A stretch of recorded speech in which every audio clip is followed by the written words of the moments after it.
কেমন আছেন সবাই? আমি শিহাব আছি এই টেক ভিডিও থেকে। আর আজকে আমি কথা বলবো CES 2020-তে আমার ফেভারিট টেক কি ছিল। সো CES কি এটা যদি আপনারা না জেনে থাকেন, CES এর ফুল অর্থ হলো কনজিউমার ইলেকট্রনিক শো, যেটা US এর লস ভেগাসে প্রতি বছর জানুয়ারির ফার্স্ট উইকে অনুষ্ঠিত হয়। অ্যান্ড এই শোতে সাধারণত আমরা দেখতে পাই যে এই পুরো বছর জুড়ে আমরা সামনে কি কি টেক দেখতে পাচ্ছি। So almost every tech company তাদের সব কুল টেকগুলোকে এই অনুষ্ঠানটাতে প্রদর্শন করে। বাট বর্তমানে রিসেন্ট বছরগুলোতে কোন টেকগুলো আসলে বাজারে আসবে এবং কনজিউমাররা কিনতে পারবে, সেই বিষয়গুলো থেকে বেশি যেটা ফোকাস পাইছে সেটা হচ্ছে যে concept of future tech. So ফিউচারে কোন ধরনের টেকগুলো আসলে আমরা আশা করতে পারি, এইটার একটা শো অফ বিভিন্ন বিগ টেক জায়ান্ট কোম্পানিগুলো এই অনুষ্ঠানটাতে ইদানিং শো করছে। অ্যান্ড এটা দেখে আমি একটা টুইটারে দেখলাম যে একজন এই নামটাকে একটু মক করে একটু চেঞ্জ করে নামটা এভাবে দিছে যে কনজিউমার ইলেকট্রনিক শো, এইভাবে না বলে এটাকে বলা উচিত কনসেপ্ট ইলেকট্রনিক শো। সো আসলে ব্যাপারটা অনেকটা ওইরকম হয়ে দাঁড়াইছে।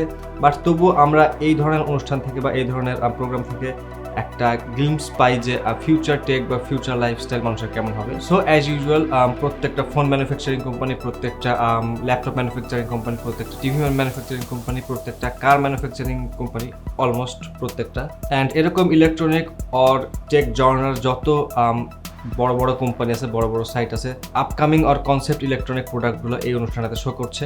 অ্যান্ড এগুলোর মধ্যে আমার কাছে তিনটি খুবই এক্সাইটিং লাগছে এবং আমি সেই তিনটি কুল টেক নিয়ে আজকে এই ভিডিওতে কথা বলবো। বাট যে বিষয়গুলো নিয়ে আজকে কথা বলবো না সেগুলো একটু আগে বলে নিই।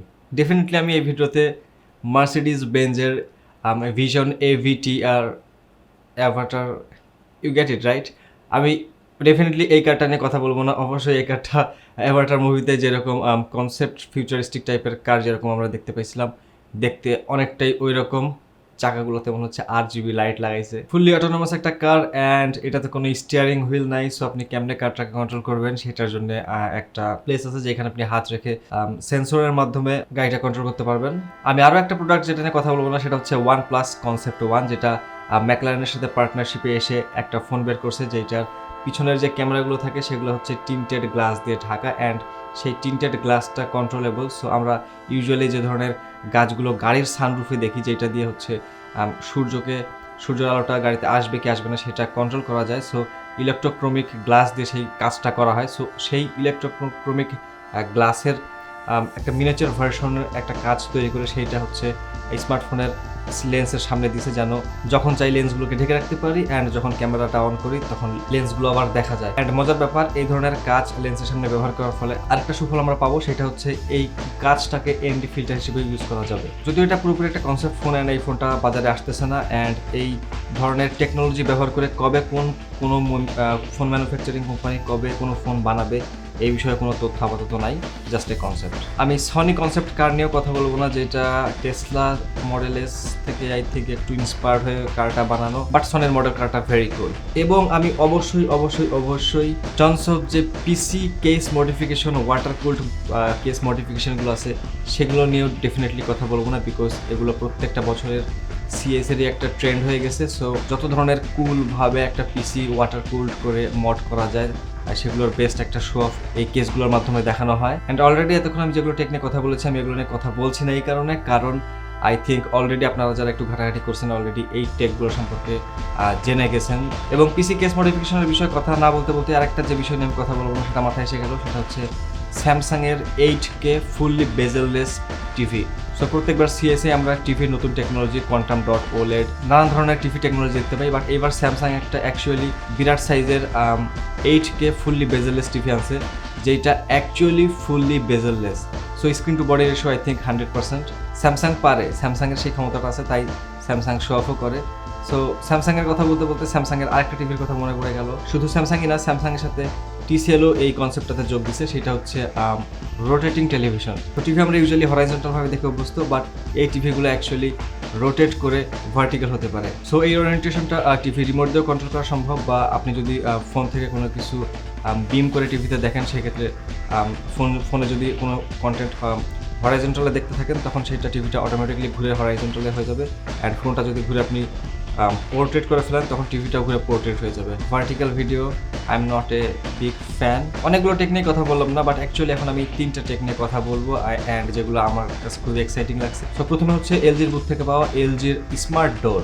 সো বেসিক্যালি এটা হচ্ছে একটা বাড়ির সামনের মেইন ডোর বা মেইন গেটের যে দরজা থাকে সেরকম কিছু একটা, বাট এটাতে মজার ব্যাপার হচ্ছে এটা ফুললি স্মার্ট। অ্যান্ড আমরা যখন বাইরে থেকে বাসায় ঢুকবো তখন কোনো ফিজিক্যাল চাবি টাবি বা এরকম কোনো কিছু বদলে সেখানে জাস্ট একটা আনলকিং সেন্সর আছে, অ্যান্ড সেটা ফর্ম রিকগনিশনের মাধ্যমে ফর্মটাকে স্ক্যান করে আপনার দরজাটাকে আনলক করে। অ্যান্ড আমরা যখন বাসার ভিতর থেকে বাইরে যাব তখন যে দরজাটা দেখতে পুরোটা একটা মিররের মতো, সো আমরা বাইরে যাওয়ার সময় অ্যাট এ গ্লান্স দেখে নিতে পারবো যে আসলে আমরা দেখতে কেমন লাগতেছে, সব ঠিকঠাক আছে কিনা। প্লাস সেটা জাস্ট একটা মিররই না, সেটা একটা স্মার্ট ডিসপ্লেও, অ্যান্ড এই ডিসপ্লেটাতে আমরা দেখতে পারবো যে আজকের ওয়েদারটা বাইরে কেমন হবে, আজকে রাস্তায় ট্রাফিকগুলো কেমন থাকবে, এবং আমাকে কোনো ডেলিভারি বয় কোনো কিছু ডেলিভারি দিয়ে গেছে কিনা। সো ডেলিভারি দেওয়ার কথা বললাম, তাহলে কোথায় ডেলিভারি দিবে?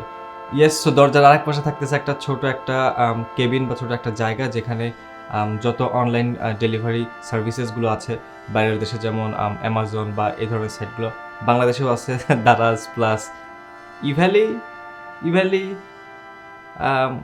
ইভ্যালির অনেক প্রমোশন চলতেছে, দারাজেরও চলতেছে, সারা জীবনই চলে। এনিওয়েজ সেই ছোটো কেবিনে দারাজের ডেলিভারি বয় এসে কোনো প্রোডাক্ট যদি আমাকে ডেলিভারি করা থাকে সেখানে রেখে দিতে পারবে, অ্যান্ড সিকিউরিটির জন্য একটা কিউআর কোড স্ক্যান করে সেখানে প্রোডাক্টটা রেখে দিতে পারবে।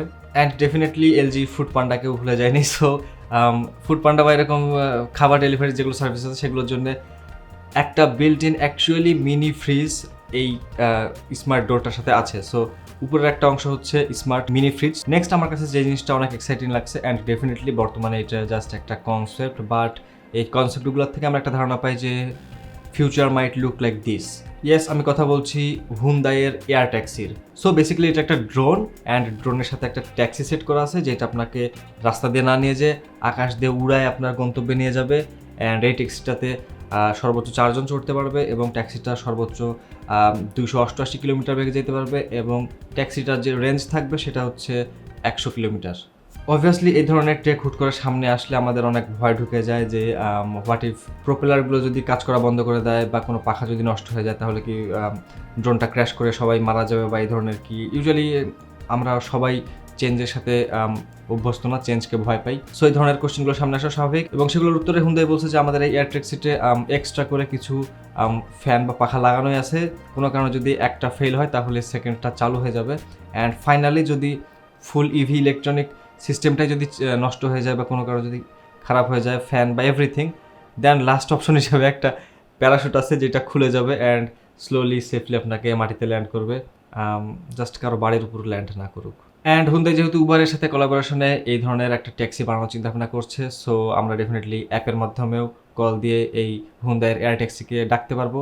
মেবি বাসার ছাদের উপরে আসবে, আমি উঠে যাবো, আমাকে জায়গা মতো নিয়ে যাবে। Anyways, and last but not list আমি যেই টেকটা নিয়ে কথা বলবো, এটা আমার কাছে আমি জানি না কবে এই ধরনের কোনো কিছু আমরা অ্যাকচুয়ালি দেখতে পাবো, বাট হিয়ার মি আউট, আমার অনেক এক্সাইটিং লাগছে জিনিসটা। সেটা হচ্ছে টয়োটার একটা কনসেপ্ট, টয়োটার ওভেন সিটি। তো টয়োটার নাম শুনলে আমরা প্রথমেই গাড়ির কথা চিন্তা করি, বাট আসলে এটা কোনো গাড়ির কথা বলছে না, যদিও এর সাথে ট্রান্সপোর্টেশন জিনিসটা জড়িত আছে, বাট তারা একটা ফুললি একটা সিটি বিল্ড করার বা ডিজাইন করার চিন্তা নিয়েছে, এবং এই সিটিটা বানাবে তারা জাপানের মাউন্ট ফুজি পাহাড়ের পাশে, এবং এই সিটিটা হবে হচ্ছে ফুলি অটোনোমাস। মূলত মোবিলিটির দিকে চিন্তা করে এই ধরনের সিটি একটা বানানোর কথা চিন্তা করছে, মানে পায়ে হাঁটা, সাইক্লিং বা ট্যাক্সি বা রানিং কার, এই যত ধরনের যে ট্রান্সপোর্টেশন জিনিসগুলো আছে বা বর্তমান সিটিতে বা বর্তমানে গোটা ওয়ার্ল্ডে যেভাবে মানুষের ট্রান্সপোর্টেশন ব্যবস্থাটা চলে, এই জিনিসটাকে পুরোপুরি বদলে দিয়ে, এবং টয়োটা তাদের কিনোটে যে জিনিসটা বলেছে সেটা হচ্ছে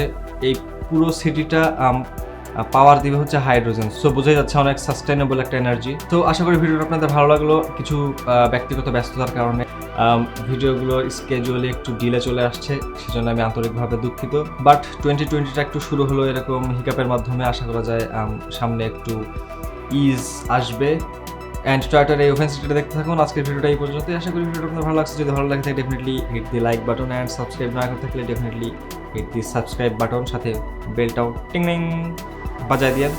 Anyway guys, stay tuned, stay awesome, and I'll see you guys